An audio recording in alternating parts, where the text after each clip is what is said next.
నరేష్ సాహసం. దసరా సెలవులకు మహేష్, నరేష్ అన్నాదమ్ములు వాళ్ల అమ్మమ్మగారి ఊరికి వెళ్లారు. అక్కడ వాళ్ల బంధువుల పిల్లలందరూ కలుసుకోవడంతో ఆ ఇల్లంతా సందడిగా మారింది.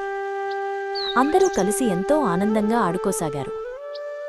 ఇంట్లో పెద్దవాళ్లందరూ దసరా పండుగ కోసం పిండి వంటలు చేయటంలో నిమగ్నమై ఉన్నారు. గారెలు, అరిసెల వాసన ఇల్లంతా గుమగుమలాడుతోంది. బయట ఆడుకుంటున్న పిల్లల్లో ఒకడైన కిరణ్కు ఒక ఆలోచన వచ్చింది. అమ్మవాళ్లందరూ వంట పనిలో ఉన్నారు, మనం ఎవరికీ చెప్పకుండా గోదావరికి స్నానానికి వెళ్ళొద్దాం అని మిగిలిన పిల్లలతో అన్నాడు. ఆ మాట విన్న మహేష్ వెంటనే, వద్దు కిరణ్, పెద్దవాళ్లు లేకుండా మనం నదికి వెళ్ళకూడదు, అది చాలా ప్రమాదం అని హెచ్చరించాడు. కాని కిరణ్, కుమార్, బాలమహేష్ మాటలు వినలేదు. నువ్వు భయపడితే ఇక్కడే ఉండు, మేము వెళుతున్నాం అంటూ నదివైపు పరుగెత్తారు. వాళ్ళ ఉత్సాహం చూసి నరేష్ కూడా వాళ్లతో పాటు వెళ్ళాడు. పిల్లలందరూ గోదావరి నదిలోకి దిగి కేరింతలు కొడుతూ నీళ్లతో ఆడుకోసాగారు.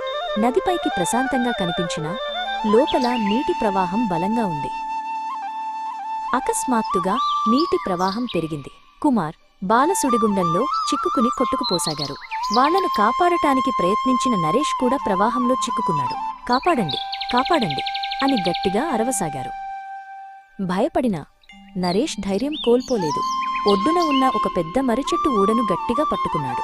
తన స్నేహితులను కూడా దాన్ని పట్టుకోమని అరిచాడు. నరేష్ సహాయంతో ముగ్గురూ అతి కష్టం మీద ఒడ్డుకు చేరుకున్నారు. వాళ్లను చూసి ఆందోళనతో అక్కడికి పరుగెత్తుకొచ్చిన మహేష్ వాళ్లకు సహాయం చేశాడు. అందరూ భయంతో వణికిపోతున్నారు. జరిగిన విషయం తెలిసి పెద్దవాళ్లందరూ కంగారుగా అక్కడికి వచ్చారు. పిల్లలు సురక్షితంగా ఉన్నందుకు దేవుడికి దండం పెట్టుకున్నారు. పెద్దల మాట వినకపోతే ఇలాంటి ప్రమాదాలే జరుగుతాయి. ఈ రోజు నరేష్ ధైర్యం వల్ల అందరూ బ్రతికిపోయారు అని అమ్మమ్మ చెప్పింది. పిల్లలందరూ తమ తప్పు తెలుసుకుని మహేష్కు క్షమాపణ చెప్పారు.